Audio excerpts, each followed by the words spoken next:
Today, we're getting hands-on with the black sheep of the sports chronograph world, the JLC Reverso Tribute Chronograph.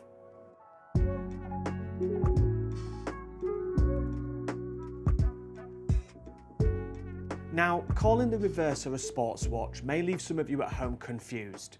In today's modern world, it could be considered a dress watch with its lack of bracelet and its rectangular case. However, its history leaves it classified as a true sports watch.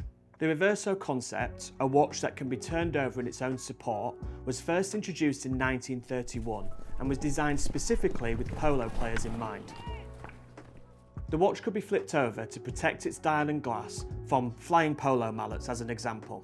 Since then, it has remained an icon of the Jaeger lineup and in my opinion is the most iconic piece that the brand has to offer. It wasn't until 1991, however, that the Reverso ventured into a similar concept that we have here today, complication pieces.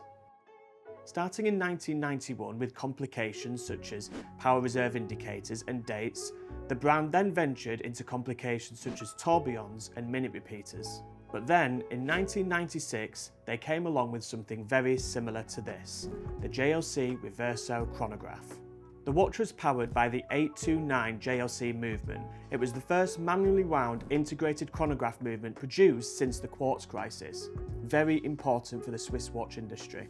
Since then, JLC have used the Reverso Chrono quite sparingly, but at Watches and Wonders 2023, they brought it back with a bang. So, the new Tribute Reverso Chrono.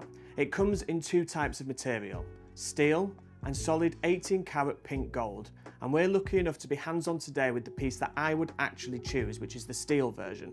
Both models measure in at 49.4mm lug to lug, 30mm wide and 11mm thick.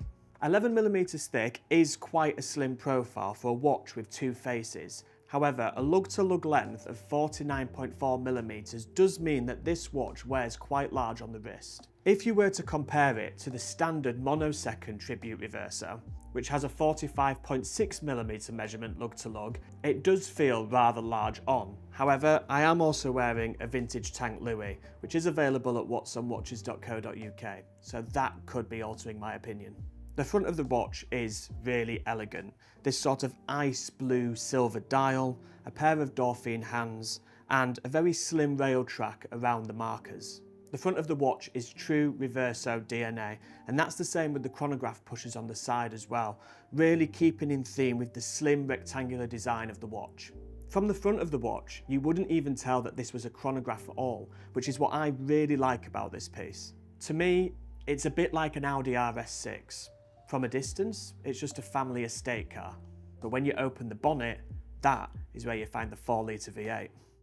When you flip it over, you are welcomed by this ridiculously detailed skeleton dial, which is made of a concoction of Côte de Genève finishes and blued screws. This side is here to show off the brand new 860 JLC movement.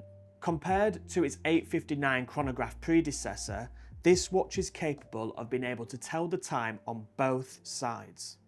The chronograph is really well executed. The chronograph second spins around this 60-second counter, and my personal favourite is the retrograde chronograph minutes located at 6. Another really cool detail when it comes to the chronograph is the fact you can actually see the column wheel at action at 7 o'clock when you start and stop the chronograph function. Comparing this to the other side, it is like two completely different watches. On one side, true Reverso DNA, refined and elegant.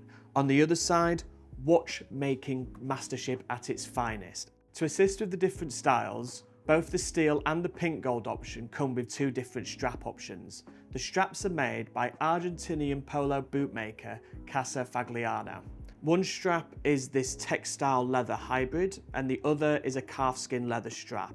Personally, I'd always go for the calfskin leather. So, price point.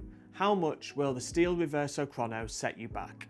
The steel one is priced at $23,900, where the 18 karat pink gold version is priced at $37,400. When seeing these prices, I pondered whether the price point was competitive, but realistically, the Reverso operates in completely its own category. The Reverso style is completely unique, so it's very hard to compare it with anything else on the market. If I was brave enough to compare it to another brand, maybe a Vacheron Constantin, They will charge you over 45k for a steel Historiques chronograph model.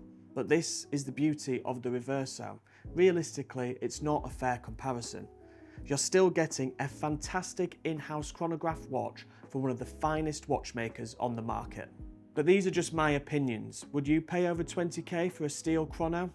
Let us know what you think below. Thank you very much to Jaeger-LeCoultre Leeds for letting us in today. Thanks for watching, and we'll see you soon.